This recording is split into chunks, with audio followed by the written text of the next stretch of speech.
Welcome into the show. I'm Tony Altieri. That is Riku Mukherjee, and this is DFS Jags PGA Golf Show 2022 Travelers Championship. We're a day late, Rick, but hey, I was on vacation in Palm Springs playing golf, so what can I say, right? Like, we have lives. Like, sometimes nothing wrong with that. I know, right? But we're excited. A week after a major, it feels like everything was pushed back. Even pricing for DraftKings was delayed almost a full day compared to when it's typically released. But it feels like everybody's kind of recovering from the hangover of the U.S. Open, which was a phenomenal watch, by the way. Yeah, probably the event of the year, if you ask me. Probably my favorite event of the year for sure. Just a phenomenal tournament, phenomenal golf course. Coverage on TV was god awful, but that's something that I'm used to. So it is what it is. But the leaderboard was phenomenal, and there's nothing else to say about that event besides the fact that it was everything you wanted as a golf fan was available at that tournament. Good shots were rewarded. Bad shots were not rewarded. People were shooting 80s. People were shooting bogey-free rounds. It was the perfect golf course for the perfect event, and we had a deserving champion. Yeah, I mean, the way that it played out with obviously Fitz and Zalatoris battling basically all the way through until the last putt, Scheffler stalking, watching guys basically be totally destroyed as they're coming down the leaderboard. I mean, it was pretty amazing to see just how everything unfolded. And to your point, it was extremely interesting and compelling. It's all the things that the PGA brand is built on, right? You've got this rival league that's kind of spun up, that's got a lot of buzz about it right now. We have guys defecting, but when it's all said and done, I mean, the brand that is the PGA, what we're used to seeing, the best golfers in the world, it all played out, I think, the best way possible for the PGA and for Jay Monahan. And to your point, I don't think you could have asked for anything else. Yeah, I mean, that's everything that you asked for. I could have asked for a little bit more just because of what I had on the line on that tournament. But you did hit a winner, though. I mean, you could have hit another second place like I did with Scheffler. I felt really good. And then, obviously Fitz played nails and you had him. And, congratulations to you and all those holding Fitzy tickets. Yeah, it was the most, let's just put it this way. It was the most depressing outright ticket I've ever hit in my entire golf betting career. For those who I didn't talk to personally or anything like that. With 19 holes to go, Rahm entering the 18th hole on Saturday, my DK winnings was about 300,000. I was leading the Mega Snowman, the 888. I was shipping a couple other tournaments, and I was winning about 300,000. Rahm double bogeyed 18 on Saturday, and dropped him from first to third, and that dropped my winnings going into Sunday from 300,000 to 111,000. And then after that, it was just a really, really miserable run out on Sunday. Every single one of my players shot over par except for Zalatoris in my lineup, and my winnings went from six figures to about like two maybe $1,000 or $2,000 profit, which is fine. I'll take the profit on the week, but it could have been a really nice week. And then on top of that, my lineup obviously didn't have Fitz in it. Obviously, I had Will Z in it, and if Will Z ends up winning that tournament instead of Fitz, I could have made an extra, I think maybe like 20,000 on DraftKings. Just the changing in placement points there would have bumped me up. I ended up finishing 20th in the 888, and I think if Will Z would have won instead of Fitzpatrick, I think I would have finished like 9th or 8th or something like that. So pretty big swings for me Saturday going into Sunday. But hey, man, that's DFS golf. That's what we do. It was pretty exciting on Saturday to see my lineup charging there. I was one of very few people in the tournament, in the contest. I got 6 of 6 through, and I just needed a Rahm, Will Z, and Keegan Bradley 1, 2, 3 finish, and I would have banked money this week. But Rahm just played awful on Sunday. Keegan played okay, but not great on Sunday. Will Z is the only guy I had in contention. But my outright card last week had Rahm Fitzpatrick, and Will Z all on the card. So going into Sunday, I had the top three. So I was feeling pretty good about hitting it outright. I just needed Rom to win. If Rom would have won, I would have been in really good shape because I had him in a lot of contests and a lot of lineups. So pretty tough week for me DFS wise. But yeah, you're right. I hit a 30-1 winner on Fitzpatrick. Minor consolation prize there. I'll take it, and time to move on. Try to win again this week. Absolutely. For me, it played out similarly. Obviously, I didn't have the outright ticket on Fitz like you did. I was pulling hard for Scheffler, but obviously rooting for you because I knew it was on the line for you from a DFS perspective.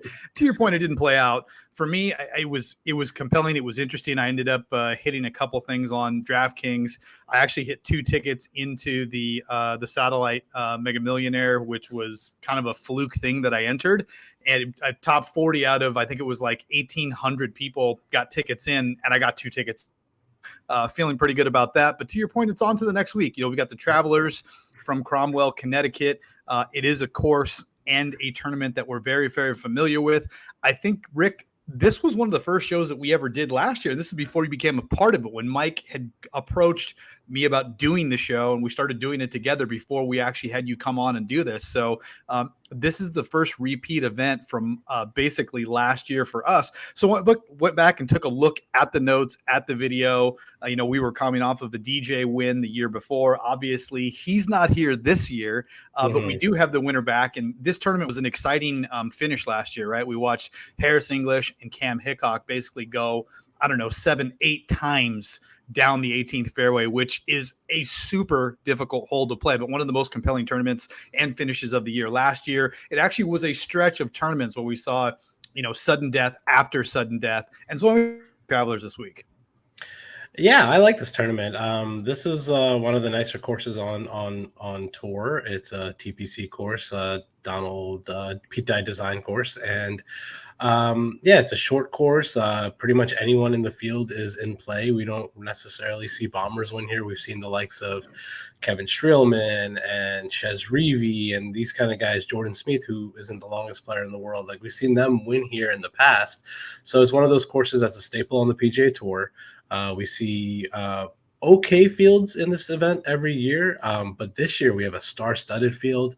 I don't know if that has anything to do with the fact that Connecticut's so close to Brookline, and it was just an easy commute for these guys, and then they're going to play this event and then maybe head overseas for the Open series of events there.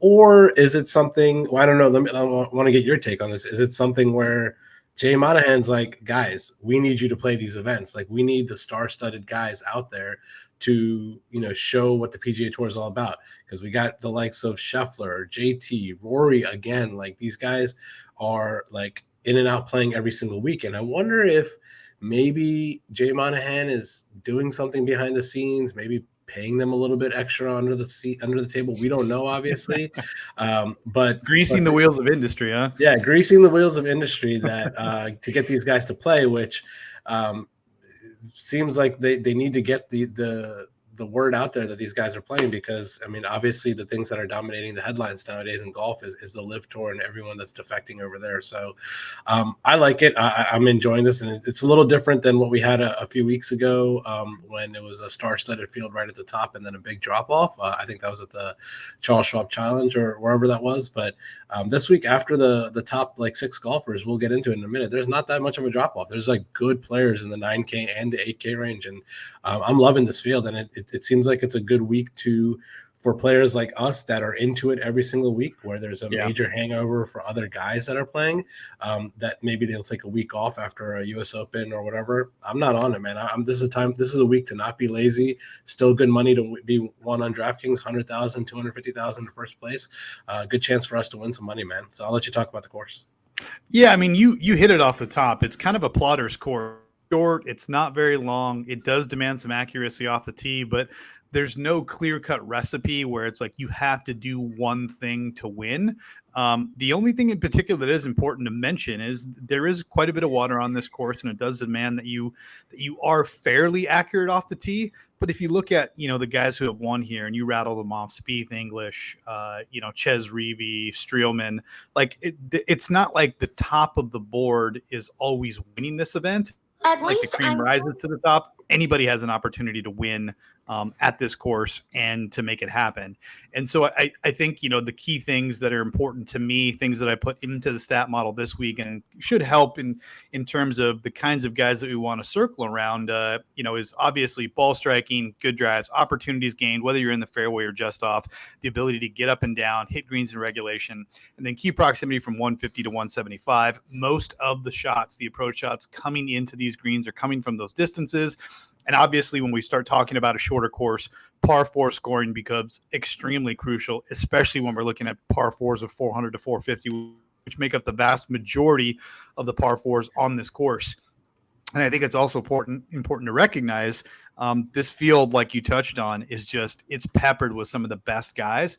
I think a lot of it has to do with the way that they've redone the schedule, the way that they moved the PGA Championship up, and they basically have a limited number of events leading up to these majors, and guys need to get their tournaments in, right? Like they've got to get competition in. And so the ability for them to do that, taking these, what would be traditionally long breaks majors, they don't have that opportunity. So it could be that, or maybe Jay is talking to these guys saying, hey, we've got to create some buzz. We've got to move forward. We got to be compelling. We have to compete with this upstart league that has basically an unlimited amount of funds to try and market who they are and steal our best players. But, you and I had kind of talked to this as it pertains to LIV, and you made a great point. The people that have basically defected over, there's been no one that is what I would call, or what you would refer to as, the future of the PGA, right? Like, we've got a bunch of guys that are very good players. We've got major winners, multiple major winners making the move, but there's nobody that's made the move or made the jump that is what I would consider one of the rising stars or super elites in the game today. Yes, Dustin Johnson and Brooks Koepka are absolutely super elite players, but they have not played that way in about 2 years. And so until we see the names like we had been chatting about, a Hideki, a Morikawa, a Hovland, until we see that next wave of guy make that move, essentially it feels kind of like a has-beens league. And I hate to say that, but that's the way it comes across. So, we have events like the Travelers, and to your point, is stacked from top to bottom. The 10Ks, the 8Ks, and the 9Ks are full of plays. Really good guys, very good guys that we saw play in multiple majors.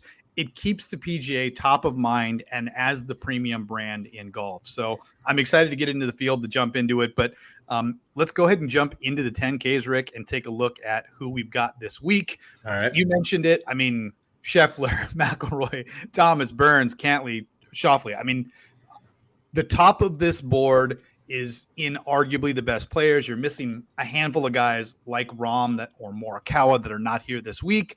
But, I mean, right here, starting off with the 10Ks, you've basically got a circle on who you think is going to be your guy. It's funny enough, both Scheffler and Thomas have terrible course history here over the last 4 to 5 years. I think Thomas has missed the cut a couple of times. Scheffler hasn't finished inside the top 40. But, you've got other guys like McIlroy, Burns, Cantley, who obviously have much better course history at this place and are coming in phenomenal form. I think Rory's probably the guy that everybody's going to circle around. But I do think that you could see quite a bit of steam around Patrick Cantlay. Nobody likes to play him in majors because, basically he's a non-factor in majors.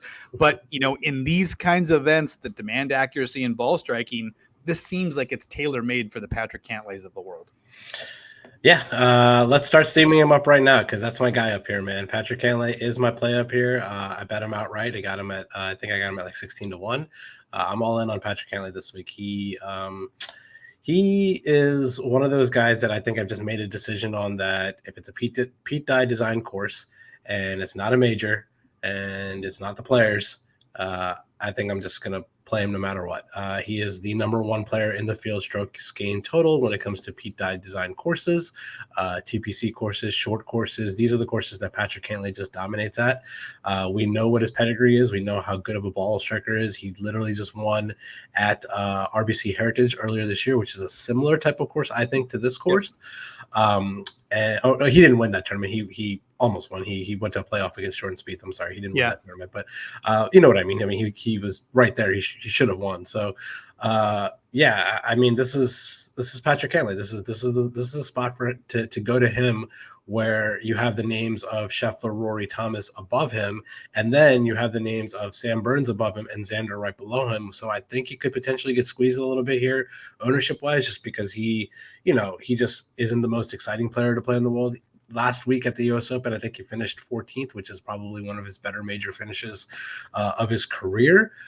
But until he actually really competes in a major, I'm just not going to play him in majors. I'm just going to stick with him in these kind of events where I think he has a really good chance of winning.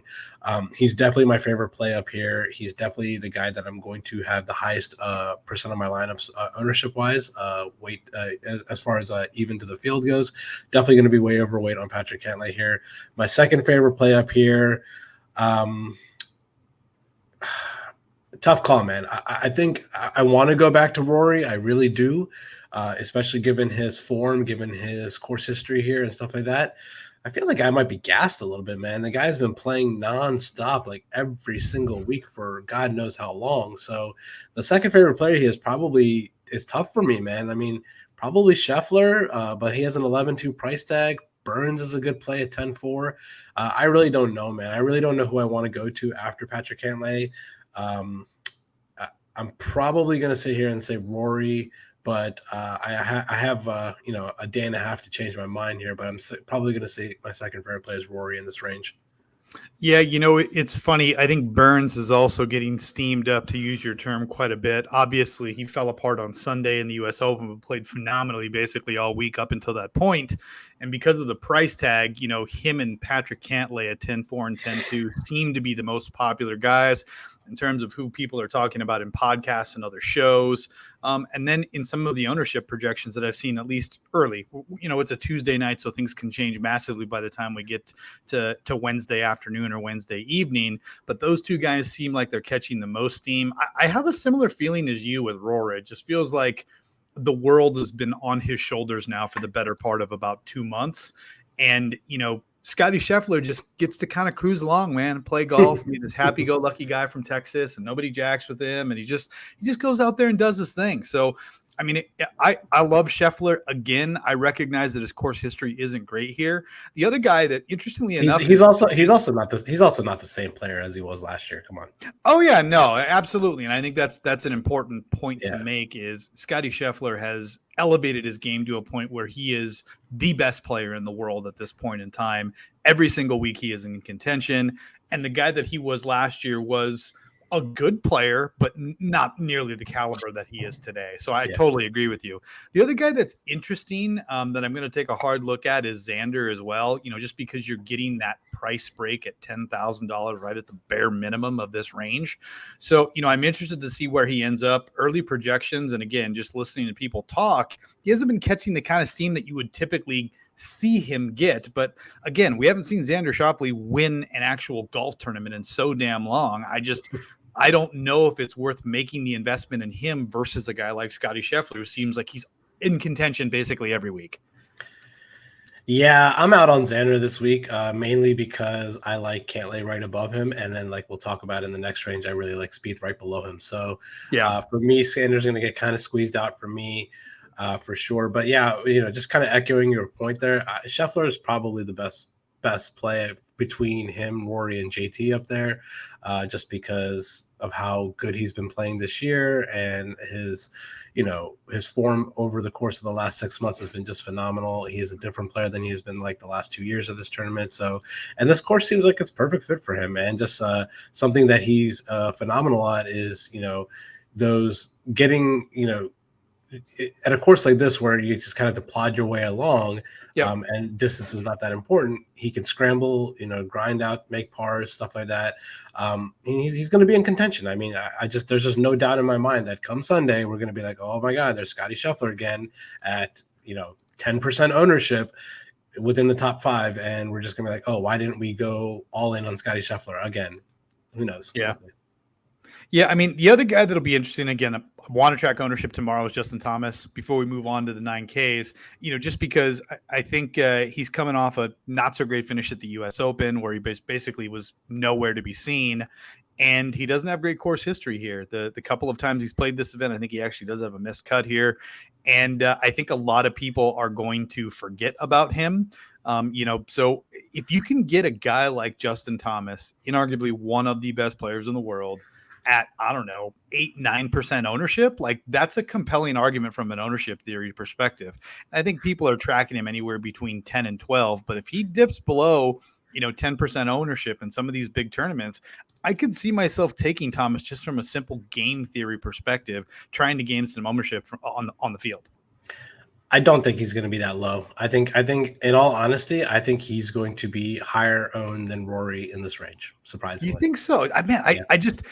I think at the end of the day, when people look at it, just because it's like, oh man, I'm not going to play Rory, everybody's going to play him, and then everybody ends up playing him. I don't know. I feel like Justin Thomas is a forgotten man here this week.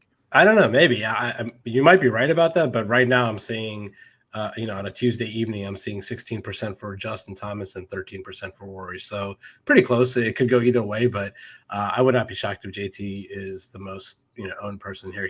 People love playing JT. He's just one of those guys that they just love, love the dynamic, love the demeanor and stuff like that. He's just one of those guys that's easy to root for. But I'll be out on him this week. Yeah, I mean, if you include the team event, every guy at the top of the board here has a win this year so far. So this would be win number 2 or number 3 or number 4 for any one of these guys at the top of the board. You could make an argument to say that Patrick Cantlay and Xander Schauffele, even though they won the team event, neither has a singles victory this year. And it would be interesting that, and again, it just makes sense that people are picking Patrick Cantlay, right? He lines up, great course history. He seems like the natural choice from this range, and he's obviously going to be the chalkiest. For you, it's Cantlay, and who was the other one you were saying? Cantlay. I think Rory. Yeah, I think I'll go back to Rory until he actually until he does something like miss the cut or something like that. I think I'll continue to go back to him. He's been so good. I mean, he didn't even play. He just. These tournaments, I just feel like, I don't know about how you see it, but I feel like he just leaves stuff out there. He should have won 5 times this year. He should be having the Scheffler kind of year. But he always has this round where he just leaves shots out there and then he ends up finishing in the top 10 or the top 5 and just doesn't pull out a victory. And it gets a little frustrating with Rory at times, but I think I'm just going to go back to him. I mean, he did pull out the win a couple weeks ago at the RBC Canadian. Maybe he can do it again here. Yep. Dropping down into the 9Ks, you mentioned it right off the spot. Jordan Spieth probably going to be the most popular guy this week, which obviously means Xander Schauffele is probably going to go under owned right above him at $100. But this 9K range is absolutely packed with guys that are playing phenomenal golf, guys that we saw at the tops of the leaderboards here the last few weeks, very popular plays. Where do you go other than Spieth? Where do you go here in the 9Ks? Neiman. But you and I both are Neiman truthers. We can't stay away from him, right? So I feel like every week we're always touting Neiman. And don't get me wrong, he's a stud play. He obviously shit the bed at the U.S. Open last week down the stretch. But, you've got Finau, who's been playing much better. Keegan, who played very, very well last week and has been having one of his best seasons in a long time. Yeah. Koepka's an interesting one. Has he not withdrawn from this tournament yet? No, he has. He just withdrew a couple hours ago.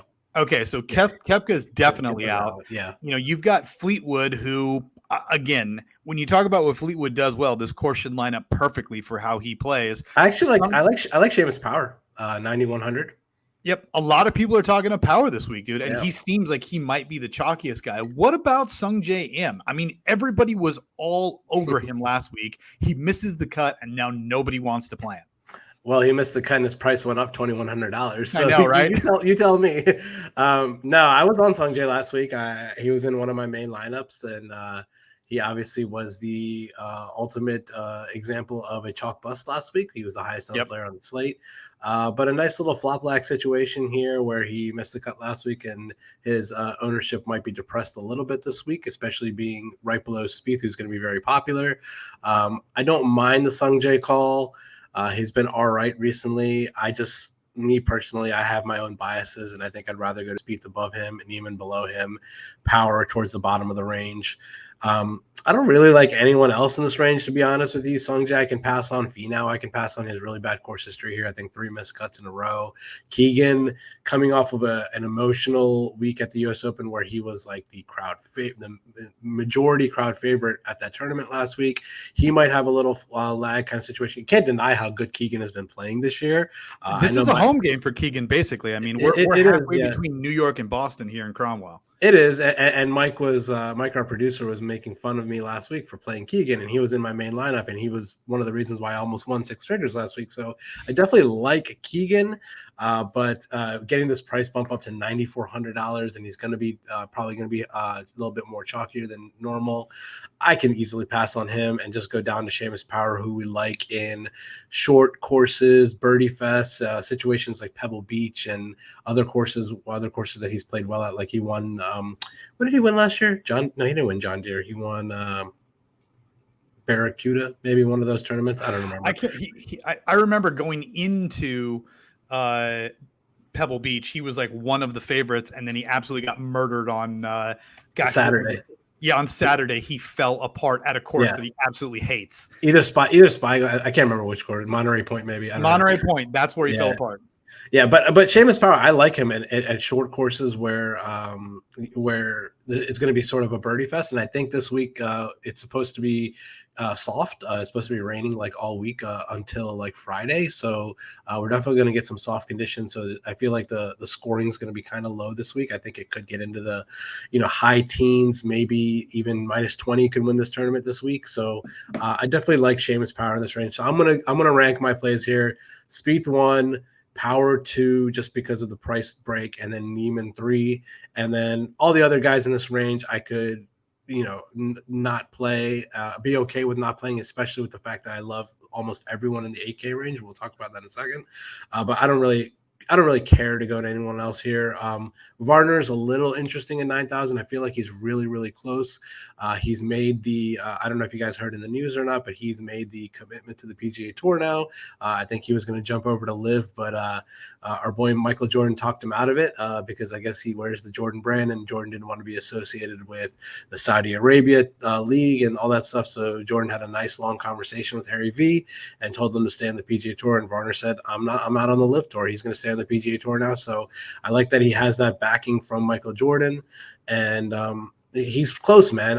We always talk about Varner blow up on Sundays, but I think he's really, really close to a win, man, on the PGA Tour, and he's one of my favorite players on the PGA Tour, so it'd be nice to see him win.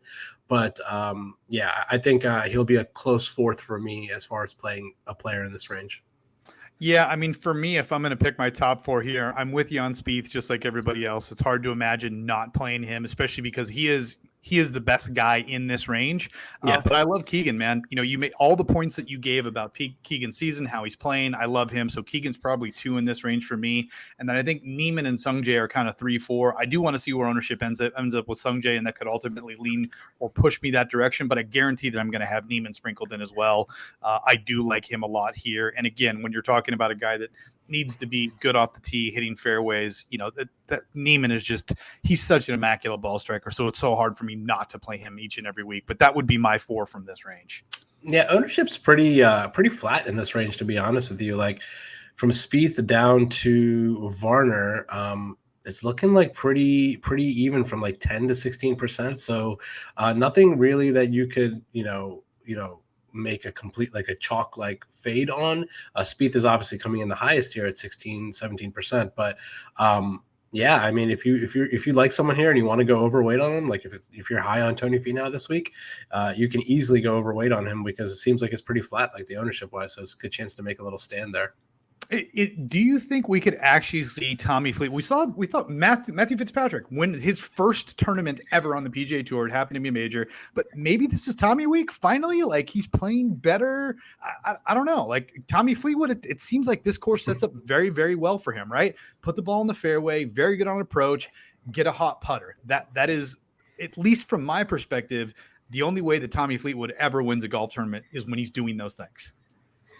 Yeah, he broke my heart last week, man. I had him in one of my lineups and one of my main lineups, and he just shit the bed last week. And I mean, let's be real, Matt Fitzpatrick is a way better golfer than Tommy Fleetwood. I just think just comparing their games is not fair to Matt Fitzpatrick, who is a Race to Dubai winner, multiple time winner on the DP World Tour, and we know how good of a golfer Matt Fitzpatrick is. U.S. amateur, obviously, in the States at the country club. So.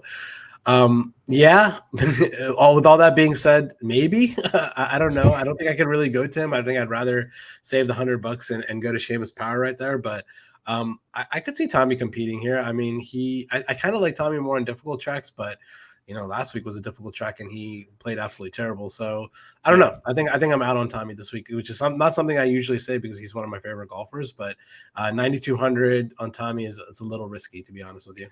Yeah, if you compare him to the guys that we're about to get into in the 8Ks, it feels like maybe Tommy might have been a bit of a misprice, and some of the guys that we're looking at in the 8K range could be guys that should be priced in the $9,000 range. But it starts off at the top. Surprisingly enough, Davis Riley playing very, very well, yet to win a tournament. But, I mean, it seems like each and every week this dude's in contention. He's not necessarily beating on the door to win, but it's like he has been a top 10, top 15 machine. And there's been a couple close calls so far this year. Aaron Wise, Mito, Harmon, who inarguably has the best tournament history at this course, other than maybe Jordan Spieth. Webb Simpson, Leishman, Denny who coming off a very strong finish should be popular again at a course that is short, that's not going to demand a lot off of the tee. And then, of course, Keith Mitchell, Jason Day, and Jason Kokrak. Interesting $8,000 range. Obviously, we've got some guys that are going in opposing directions with guys playing very, very hot, catching a lot of steam, and then guys like Day and Kokrak and even Leishman that seem to be falling by the wayside, maybe even live candidates here in a couple weeks. But, where do you see going here in the 8Ks, and who do you like? Okay, so I'm out on Mitchell, Day, and Kokrak at the bottom of the range. I'm not going to play any one of those guys. I really like everyone else in this range, 8,300 and up. I can make a case for every single one of these guys to play in this week. My favorite play is going to be Davis Riley at the top. He was in my main lineup with John Rahm last week, the one that I almost won with. He had a bad weekend and just, which is understandable. I mean, that course was very tough. Saturday was impossible conditions, and he still hung in there. I think he finished like somewhere in the 20s last week at his first U.S. Open. So definitely like the way his game is setting up. The guy just mashes and hits the ball so pure that I love his game, man. If you're going to compare this course to somewhere like, I don't know, I've heard comps to Valspar and places like that on other podcasts. So that's a course that he, went to a playoff against Sam Burns earlier this year. Definitely like the setup for Davis Riley. You're not going to talk me out of someone like Mito Pereira. He's my guy that I play every single week. I know you don't like him. Brian Harmon has absolutely incredible course history here with the 5th place finish last year, an 8th, a 6th before that. I just hope it's not a situation like a couple weeks ago when we saw incredible ownership on Brian Harmon at the Charles Schwab Challenge, and he just completely chalk busted and missed the cut when he was like over 30% in high dollar contests there. So I'm going to play Brian Harmon. I'll still go to him. I know you. I'll let you talk about Aaron Wise because that's your boy, but I definitely like him also. And then Webb Simpson, man. I mean, the guy is literally the Pete Dye less than 7,000 yards, par 70 master. And I was on him a little bit last week. He didn't make any of my main lineups, but he was in my 150 bill. I was overweight to the field on him, but he missed the cut. I don't know how he did it. He was, I think it was like the 12th or 13th hole on Friday. He was well inside the cut line. He got it up to the green in 2 on a par 5 and then somehow made an 8. I have no idea how he ended up making an 8, but it's a situation where just one bad hole last week kind of sunk his week. So seeing a little bit of form return for Webb Simpson, I could see him playing well this week. And the other two guys, Denny McCarthy, a situation where he's bumped up from 6,700 last week to 8,300 this week just because of his great play. And I like it. The guy just makes every single putt on planet Earth. Absolutely the most incredible putter I've ever seen. And his irons are okay, but you just know that he's going to keep you in the game with that putter. So I don't mind playing Denny McCarthy either. Yeah, I mean, you mentioned this range is packed just like the 9K range, and it's very difficult to fade anybody. No one's going to play Leishman. Nobody's going to play Day. No one's going to play Kokrak. So there's very few people that will end up playing Keith Mitchell, even though, he has been playing much better this year. I would say this. I do love Webb Simpson as well. This is the kind of place where I think he should have success. All of the other comp courses, all the places that are being compared to this track, they have Webb Simpson's fingerprints all over them. Why not this one, right? Like, why not Webb Simpson here at the Travelers? TPC River Highlands is basically custom made for him. Again, he hasn't been great. Ultimately, for me in this range, I think what could end up swaying me is the weather. Like, if we see a clear-cut weather stack one way or another, because I think a lot of these guys, to your points, are interchangeable. If we find out like, hey, the morning wave could play a shot or two better than the afternoon wave, then I could see myself going with Mito and Harmon and Webb Simpson and fading, Leishman, McCarthy, and Aaron Wise because they do have those later tee times. So I think that's something to consider this week, and something that we've been somewhat focused on over the last few weeks here is watching the weather play out, especially in a place like the Northeast where it can change literally on a dime. But I love Aaron Wise. He won me a bet against you last week. Consequently, you'll be buying me a round of golf the next time we do play. Yep. But I do love your boy Harmon this week. To argue, I don't think it's a case, because now we've seen him basically come in super chalky and kill everyone. I can't see him doing that two times basically within a couple weeks. So I am also going to be playing Brian Harmon quite a bit this week. I love the early tee time, first guy out the chute on Thursday. I think that's a ripe opportunity for him to come out hot. The other guy that I'm actually going to take a chance on is Jason Day. I think if you can get him to take driver out of his hand, and if he can magic luck sack his way around the course like he has a couple of times this year, he has been playing. If you can get him at massively discounted ownership, I mean, if he comes in at like 6-7% ownership and you got him in 10% of your lineups, double the field, and he plays well, it's just a massive game theory advantage for you versus other people. But dude, you got to be able to stomach it, because it is terrible to watch. I will tell you, I had him, I can't remember, it was probably 4 or 5 weeks ago. I had him in a few lineups, and watching him, he was in the featured PGA group. Dude, it was one of the most god-awful, terrible rounds. He's slow. He misses greens. He duffs shots. He hits. I mean, dude, it is agonizing to watch him play when he's in your DFS lineup. Yeah, I'm not playing him. He sucks. He's so bad, man. I followed him around Torrey Pines earlier this year. He is not good. What happened, dude? Yeah, like, I swear he sold his soul to the devil. Like, just make me the best guy in the world for like a year or two, and then I'll be trashed the rest of my career. Because, dude, I guess. He got a major out of it. I guess. I don't know. I don't know. Phenomenal, dude. He was like the man, and then was nobody overnight. Yeah, it happened pretty quickly to him and Ricky Fowler both. Oh, your boy Fowler. He's in the field this week. I know. We'll get to him. I agree with everything you said. I like the Webb call. I think me and you are pretty high on Webb this week. Yeah. If I'm gonna rank my plays here, Riley number 1 for sure. He's gonna be my highest owned guy in this range. Second, I'm probably going to say Brian Harmon. And then third, I will probably say Webb Simpson is my favorite play. He's not going to be highly owned.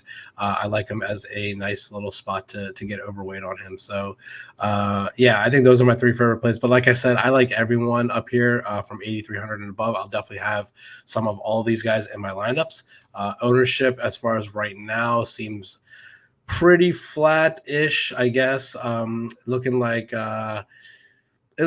most of the ownership is just kind of flooding towards Riley, Wise, and Mito and Harmon right now, and then the other guys are just kind of lower owned. So that makes a little bit of sense. But I think by the end of the week, by the time lock comes around, I think between McCarthy up to Riley is going to be pretty even or pretty flat. And then the low owned pivots in this range are going to be Day, Mitchell, and Kokrak. So if you want to make a stand there and go overweight on one of those guys, you'll definitely be a little different. Yeah, I'm right in line with you on the top four. I might have them arranged a little bit different order, but Riley Wise, Mito, and Harmon are inarguably the best guys in this range. And again, you and I are both super high on Simpson, so not to repeat any of that stuff over and over again, but I do think it's worth mentioning that there's a reason why we like these guys, and the fact that Webb's not coming in at 15 to 20% ownership, I think is a good sign. He's also in that morning wave on Thursday, so I always like guys first out of the chute on Thursday. I feel like it's the course prime condition, and if you can get out, it just seems like the weather and the wind always pick up in the afternoons, and getting out of there first and posting a good score gives you an advantage over everybody else in the field.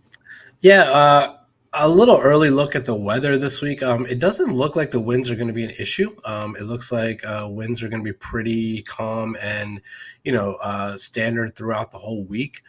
Like I said, it's raining like right now, and it's going to be raining like all day tomorrow, and then maybe even into Thursday morning. So Thursday morning, guys are definitely going to get the nicest conditions, I think, with the softest and stuff like that. But I really, really don't think there's going to be a wave advantage this week. Obviously, things could change by tomorrow. But yeah, if there's no wave advantage, the guys that we always like are the early morning guys on Thursday, which in this range, it looks like Riley, Mito, Harmon, Webb, like those are the guys that we're going to want to go to in this range. It gets a little bit trickier as we drop down into the 7,000s. We've still got good names here, names that were at the top of the leaderboard here last week at the U.S. Open, and guys that have been catching steam all year. It's a strong $7,000 range. Like, this is the $7,000 range we typically see in better tournaments, and it's funny to say that the Travelers is one of the better fields that we've seen all year. But you've got guys like Siwoo Kim and Dahlman coming off of a top 10 at the U.S. Open. Mav McNeely, again, when you talk about short courses, ball striking, putting the ball in the fairway, greens and regulation, that is Mav McNeely to a T. Our boy Cam Davis is in this range. CT Pan, who was everybody's darling here a few weeks ago. Kevin Streelman, up until, last year, was the best course history guy. Everybody played him last year. I bet him to win as well, and he missed the cut last year, like fluky, crazy madness. Neesmith is another guy, played well here. I think he had a second place finish here a year or two ago at this course as well too. So this is a good range. A lot of plotters, guys that we think can contend and have an opportunity to win, all the way down to even your boy Ricky Fowler at the min $7,000 range. But who do you like in the 7Ks? Give me your top three guys and the reasons why you like the guys in this range. So the number one guy I like in this range, I'm going to end up probably fully fading just because all the ownership seems to be flocking toward him this week. Seems like a pretty easy situation to fade him is going to be Brendan Steele at 7,700. Yep. Everyone seems to be wanting to play him this week. He's been really, really good recently, good form. Ball striking has been great. I get the love for him, but he's coming in close to like 21% ownership. And in a situation where I'm trying to win a GPP, I think that's kind of an easy fade for me. I think for me, I'd rather at that same exact price play Joel Diamond. Joel Diamond, he played really well last week. He really showed me something. He was just peppering greens in regulation all week last week. I don't know if it's going to be a situation where he's a little tired or a little exhausted from last week, but if we're going to give me Brendan Steele and Joel Damon is about 1/3 of the ownership, I'd rather play Joel Damon. But I think my favorite play overall from this range is going to be right at the top, Brendan Todd. This guy, when it comes to short courses, plotter courses, I really like him. He's been playing really, really well recently.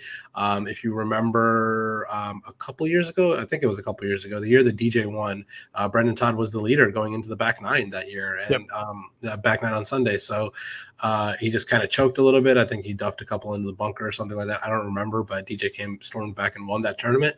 So obviously he has good history here. Definitely like him in this situation at this course, especially with a chalky Brendan Steele right below him. Don't get me wrong, I really love Brendan Steele this week. I'm probably going to play him in like my cash lineup, like if I play like heads up or three-way tournaments or anything like that. So he's probably going to definitely be in that lineup. But in the GPP where he's going to come in super highly owned, I'm going to fade that probably. So I like Todd up there. I like Damon at 7,700.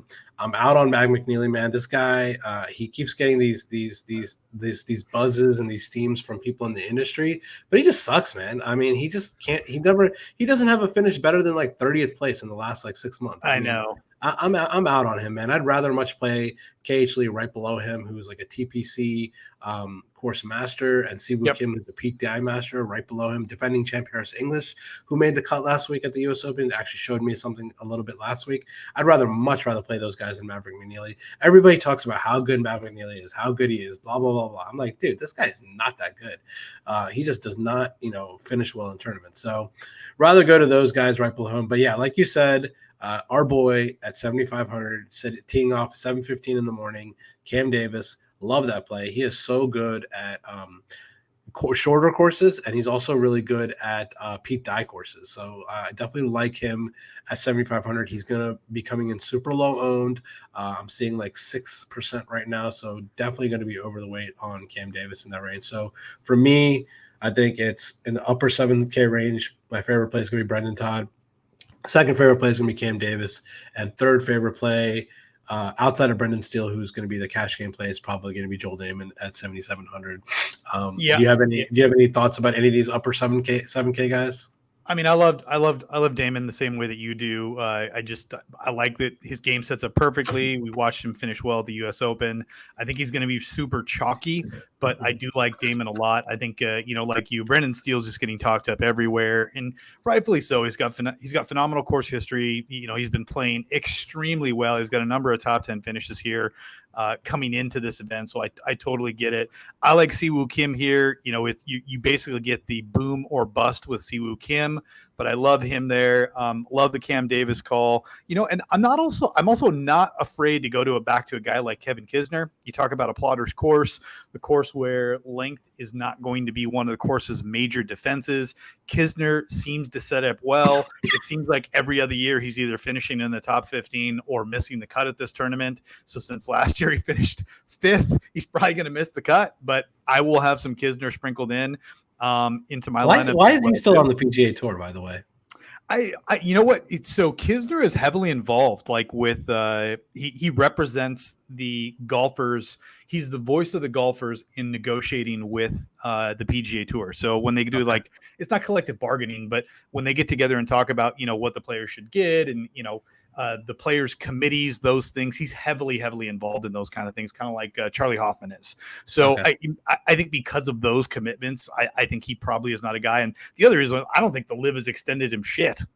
What Kevin Kisner brings nothing to the table to me if I'm Liv, right? Like, yeah, but what does Charles Schwartzel bring to the table at Liv? At least Charles has won a major. Like Kisner's what's Kisner's claim to fame? Like he's kind of a dick. Like he got beat by the Barstool guys. Like I don't know. Yeah, I'm surprised he hasn't gone to the Liv Tour. But yeah, I don't mind that Kisner call. This is one of the 5 courses a year that he has potential to top 5 at. So yeah, I like that call. Not bad.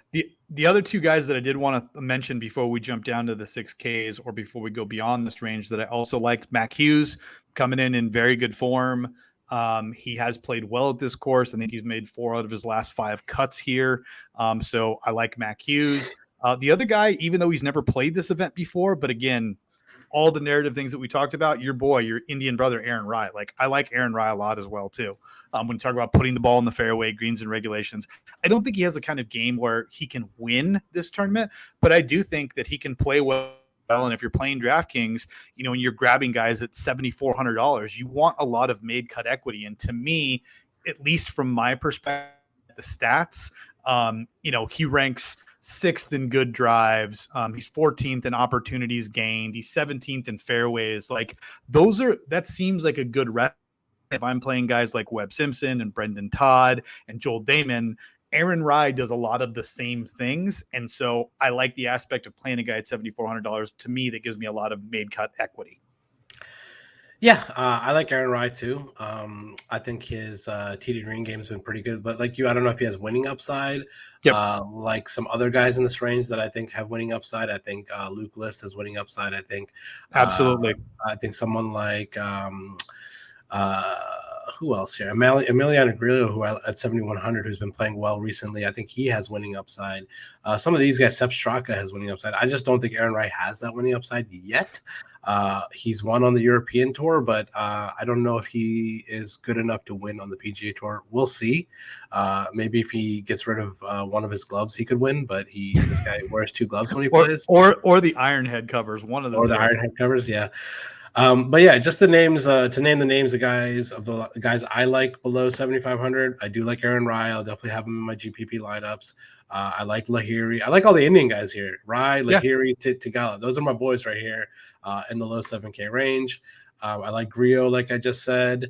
Nick Hardy's been playing good golf recently. I like him. Alex Smalley's been playing good golf recently. I like him. If we're going to talk about a short plotters kind of course, Stuart Sink comes to mind. He won the RBC Heritage last year at 7,000. I like those guys, but I think I'm out on everyone else here. CT Pan, I don't know what's going on with him. He withdrew at the last tournament. He's been playing good recently, but the withdrawal kind of scares me. He never gave a real reason for it. But if he burns me this week, he burns me. But I'm out on him. I'm out on. I'm not going to play Streelman in my DFS lineups. I did bet him just in case, but he kind of sucks recently, so just a bet. And I'm out on Fowler. I'm out on all these other guys. Adam Long is a little interesting. I see that down here he's the best in your overall model. I think he's the best in this whole range, right? Except for Brendan Steele. And Brendan Todd, yeah. So it looks like he's like the third best player in the overall in your model in this range. I definitely will play some Adam Long for sure. Yeah, Long ranks inside the top 10 in fairways gain, par 4 scoring, good drives. So again, the same recipe that I mentioned for Aaron Rai.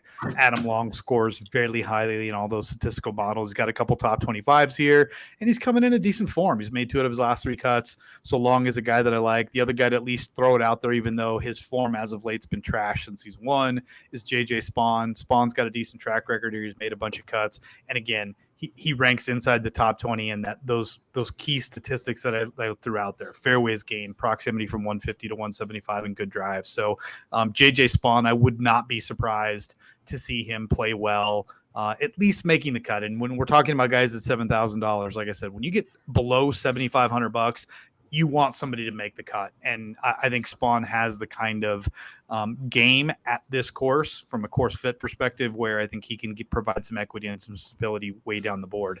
But yeah, your boy Fowler, not playing him. He's trash. Like I just am surprised he hasn't made the announcement that he's going to the Live Tour yet. Like, I don't know what's holding him up. I think he makes a shit ton of money from his sponsors, man. I think he's pretty well set for life now. And I don't know. I think he would lose all his sponsorship if he ended up going over there. But he is a big name, man. If he went over there, he would definitely garner a lot of attention, a lot of money. So who knows?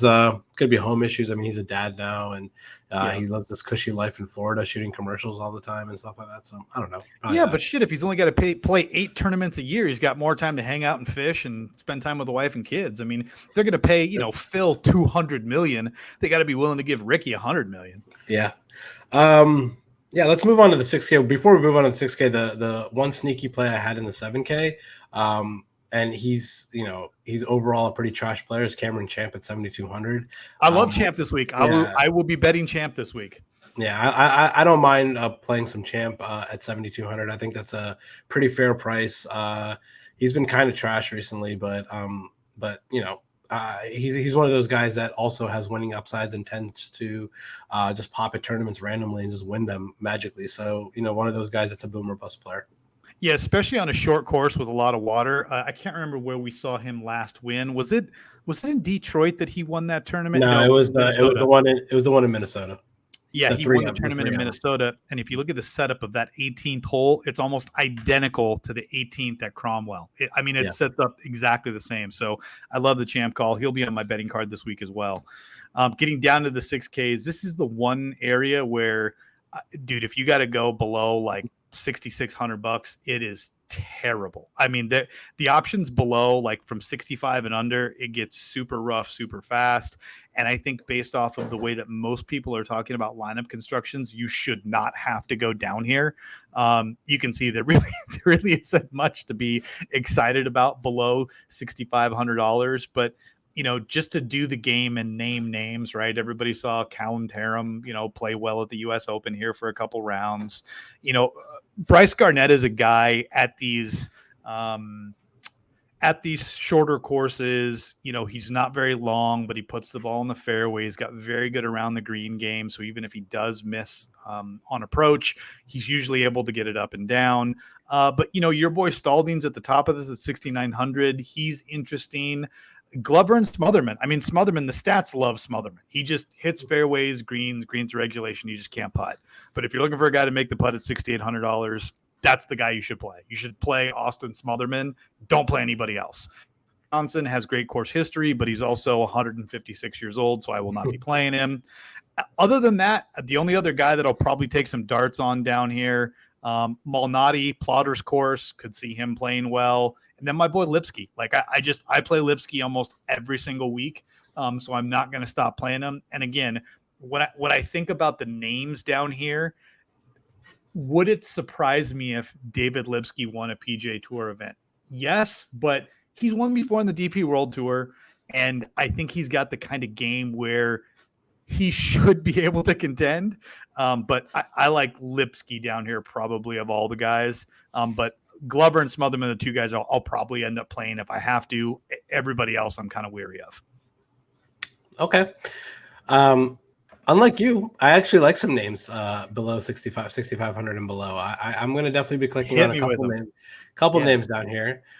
You might throw up a little in your mouth here and there, but I'll lead it off with Hayden Buckley. I like him this week, man. He played really well last week at the U.S. Open. He had a pretty bad Sunday, I think it was. I think he shot like 78 or something on Sunday, but he was in contention for a good portion of the week. I could go back to him. This is the name that's going to make you throw up a little in your mouth, and it's going to be Charlie Hoffman at 6,500.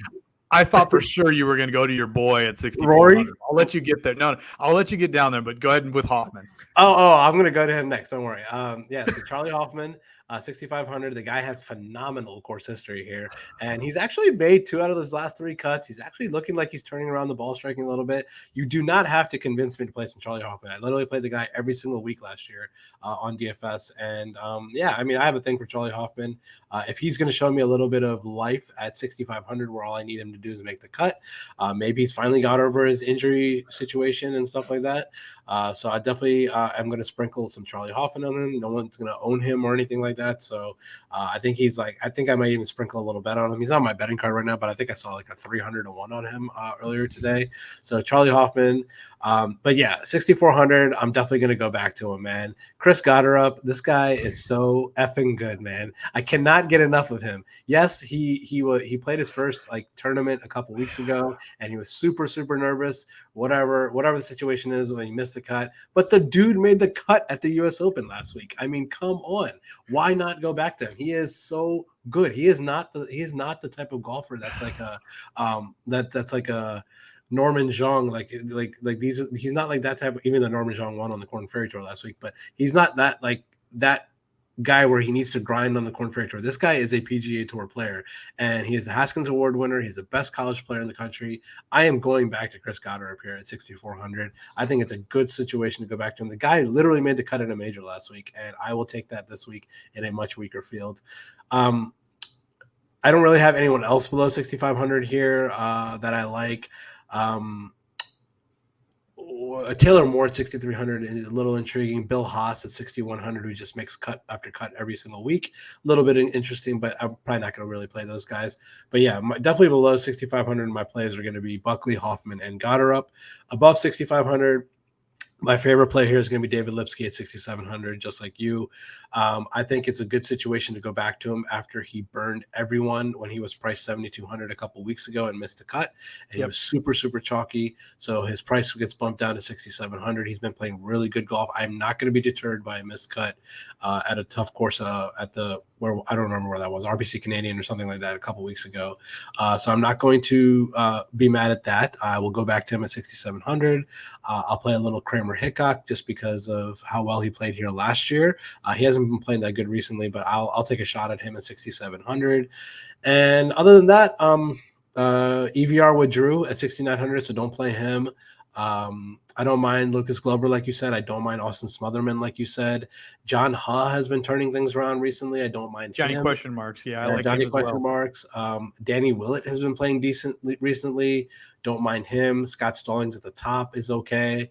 These are just kind of names, just little sprinkles on. But I think my heaviest owned guys in this range, if you're going to go down here, are going to be Lipsky 1.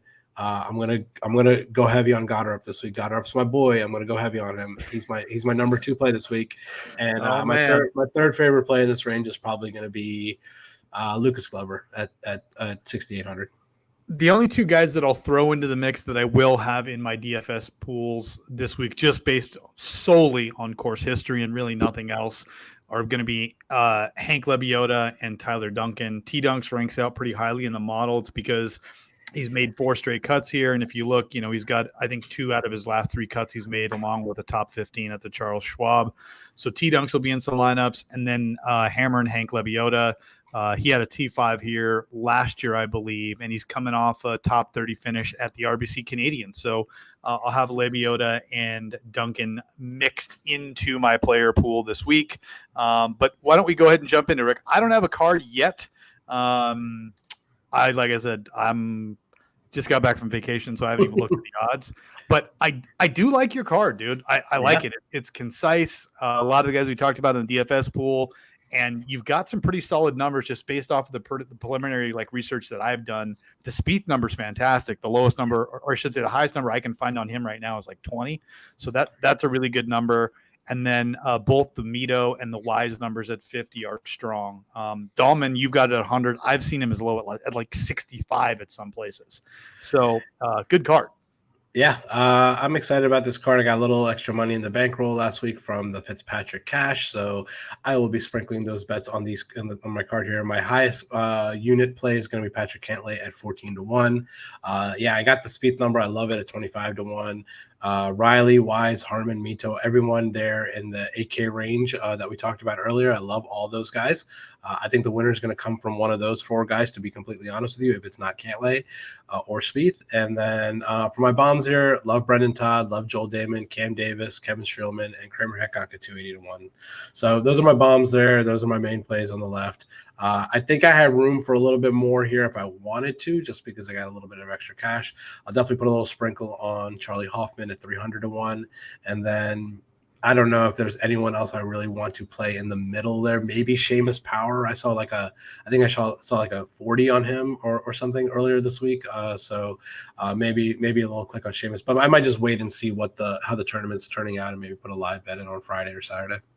Yeah, it's a strong card. A lot of the same guys that you had earmarked, I'm looking at as well too. I'll card out on Twitter at DFS Jags. So that way it'll be out there for folks to look at. But I think I'm going to have a lot of similar plays to you this week. I think that's pretty much going to do it for us, Rick. I appreciate your time, man. Like I said, I apologize. I'm not as well prepared this week as I usually am, just because. It's all right, man. Man. Major hangover week. It's all right. It's still a good chance for us to make some money. And we'll be back at it next week for the John Deere, I think, and the Live event next week in Portland, Oregon. We should make a trip up to Portland and go to that event next week. I know we should. It's like I mean, I think the flight's 3 hours. We can fly up there, watch. I don't think they sell tickets. I think they just give them away. So I don't think you have to buy anything. You just show up. You might even be able to carry somebody's bag for the week. Yeah, maybe let's see who would let me carry their bag. I don't know. Henny Duplessis, maybe he would let me carry his bag. Actually, he's rich now. Of all the names to throw out, you throw out the most difficult one to pronounce. That's what I'm impressed with. The guy's a millionaire now, man. He won second place in the first Live event. Yeah. Exciting week last week at the US Open, Travelers Championship this week. I'm excited, ready to build some lineups tomorrow and get it going. Hopefully we can hit a big cash this week, which I wasn't able to do last week. And hopefully one of us can hit a winner on the outright card. Yeah, I'm excited. I need a winner. I'm tired of second places. I think I've got like 10 of them this year. But I think we're going to have very similar guys on both our cards. So maybe if you hit a winner, I'll hit a winner. And then, of course, I'm excited for the satellite event. I'll be one of 40 people in that event. So excited to see how that turns out. Remember to what do you win if you win that? You win a mega ticket or millionaire? I believe it's a mega ticket if I'm not mistaken. Nice. So it's a pretty nice little prize if we can put it together. I don't know. We'll see. I haven't, to be honest with you, I haven't even looked at my DraftKings to see where the tournament is, but I'm sure it'll be telling me where I need to fill my lineups out this week. So nice. Anyways, appreciate everybody's time, Rick. Thanks again, man. As always, good stuff. Please remember to like, comment, and subscribe to the Nickel City Mafia channel. Shoot Rick and I a message on Twitter or on Instagram, and we will be happy to get back to you. Good luck this week. And to quote you, Rick, let's hit a winner. Let's do it.